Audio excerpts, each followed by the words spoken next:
In today's video, we are going to talk about the limit clause in SQL, and I'm going to show you 5 applications that you can use the limit clause. So let's start off. The limit clause is used to limit the number of rows returned in a query results.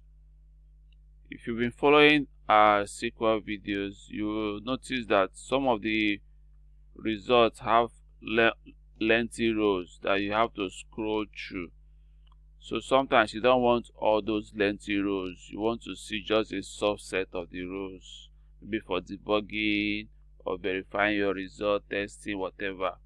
The limit clause is very good for that. And the limit clause is typically used in combination with the select statement. If you want a refresher on the select statement, you can check the SQL playlist and you'll see the video I created on the select statement. You place the limit clause at the end of the query. Now to start off, let's connect to the farmers database. I've already opened the farmers database. Let me open a query page. So we'll connect to the farmers database. But before we first connect to the farmers, before we start using the tables in the farmers database, let me show you the syntax of the limit clause. At the end of the query, when you want to select a specific number of rows, you just use the limit keyword. Use limit keyword, and then you input the number of rows that you want. So that's just the syntax of the limit clause. You write the limit keyword at the end of the query, and then you specify the number of rows that you want to impute. So as I promised, I said I'll show you 5 ways you can use the limit clause, or 5 applications of the limit clause. The first application is you use it to retrieve a specific number of rows from a table. For example, you have a table containing 50 rows, 100 rows, and you don't want all the rows. You just want like to see the first 5 rows. You just want to see 5 rows. You use the limit clause for doing that. Now let me show you an example. Let's go to our scale EROD diagram, and let's see which table can we use. Okay, let's use the boot table to show how you can retrieve a specific number of rows. As I said, we use the limit clause with the select statement. I'll say select all columns from the boot table.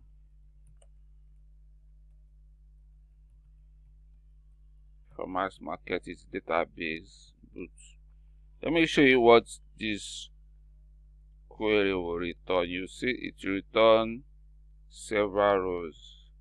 So it gives us all the columns in the boot table and return 12 rows. Now I don't want to see all the 12 rows. I just want to see only 5 rows. So I'll just write limit 5. So instead of 12 rows, now we are going to see only 5 rows starting from the top of the query. So you see we have here only 5 rows with all the columns. So that's the first application of the limit clause, retrieving a specific number of rows. Now another application of the limit clause is that it can help you to specify a cutoff from the start of the results. For example, just like we saw, we had 12 rows. What if we say, okay, we want to start seeing only from rows 6 to rows 10. We don't want 1 to 5, we don't want 11 and 12 or whatever. That means we want to skip the first 5 rows from the top. We can use the limit clause for that. What table do we use? Okay, let's use the customer table to show that. For example, let's see how many rows the customer table has. select from farmers market customer. Let's see how many rows the customer table has 26 rows. So I say I don't want to see all the 26 rows. I just want to see only from row 6 to row 10. The limit clause has a helper keyword called offset for doing this. I will say I want to see only 5 rows. I put limit 5. Then I want it to skip the first 5 rows. The offset you use is to skip it, use the offset keyword and say offset 5. That means skip the first 5 rows. Now look at how the result will be. We'll get only 5 rows from limit 5. Then 1 to 5 is skipped. Rows 1 to 5 is skipped from offset 5. So you can see another application of the limit clause. Very useful. It's very handy. So I'd like you to get a grip on these applications. Now the third application of the limit clause is that you use it to get the top n rows from a result set. I've seen a lot of code interviews, or even on the job, they'll say, what is the customer with the highest number of purchases for this period? It asks you to give it only one result. The limits can help you to do that. So you just display the top n, or you say, let's deliberate on this question. Which 3 vendors have the earliest boot assignment? We know when we have the vendor boot assignment here. So for example, we want to find out which 3 from this vendor boot assignment table, which 3 vendors have the earliest boot assignment. We know to get the earliest boot assignment, we need to sort. We need to sort the results. Sort the result by the market date because we are dealing with time. And guess what keyword do we use for the sorting? Order by. I created an order by clause video. You can check the SQL playlist on this channel to get the order by if you are not familiar with the order by. Then because we are looking for the earliest date, we use order by descending on the market date column. So let's answer that question. Which 3 vendors have the earliest boot assignments? As before, I want to see all the columns, so I put select star for farmers market does vendor boot assignments. Vendor boot assignments. Then remember, we say we want to see the 3 earliest, so we'll sort by the market date. And since it's the earliest date, it's in descending order. Let me show you the result set. You see, we'll get lots of rows in the results. So you see, we'll get lots of rows starting from the earliest. But the query we are trying to solve is which 3 vendors have the earliest. So what do you guess we'll put? We'll put limit 3. So limit 3 will say give me the 3 earliest. So that's it. You see how cool it is from this result here. Where we got a lot of rows for vendor assignments and their dates.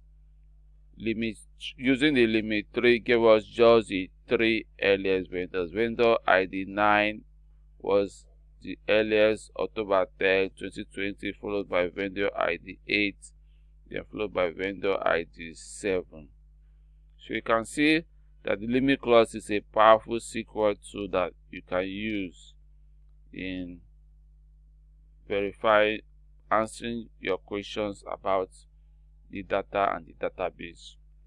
Now, the fourth application of the limit clause, I believe, is intuitive now, is that you can use it for testing and debugging. For example, if I have lots of rows and I want to verify if my query runs smoothly, I can just say, okay, just give me a subset of the rows. I want to see a subset of the rows. Instead of going through all the long list of rows, you can test your result and say, give me a subset of the rows. Let me see just a subset, and then you use the subset from the limit clause to verify what query you just sent to the database engine. I do that all the time. So it's one of the likeliest things you do when you are querying a database. Now, the fifth application of a limit clause is that it improves the performance of a query. How does it improve the performance of a query? For example, you have a very large a table with a query result that returns 1,000,000 rows. What do you think will happen? 1, it's time consuming. 2, it's resource intensive. And 3, it could increase your stress level. And you want to show this to a client. What do? You use a limit clause to limit the number of records that you'll be showing to the client, or the number of records that will be processed. So it saves you time. That's one of the advantages of the limit clause. It saves you time. It saves you resources like the memory, the compute, and whatever. And it makes your query results to be manageable. You get manageable query results, not you having to scroll through millions and millions of rows. And also, it increases your user experience. Stress level decreases, user experience increases, and what have you. So that's all I have for the limit clause today. I hope you do practice some examples from the database.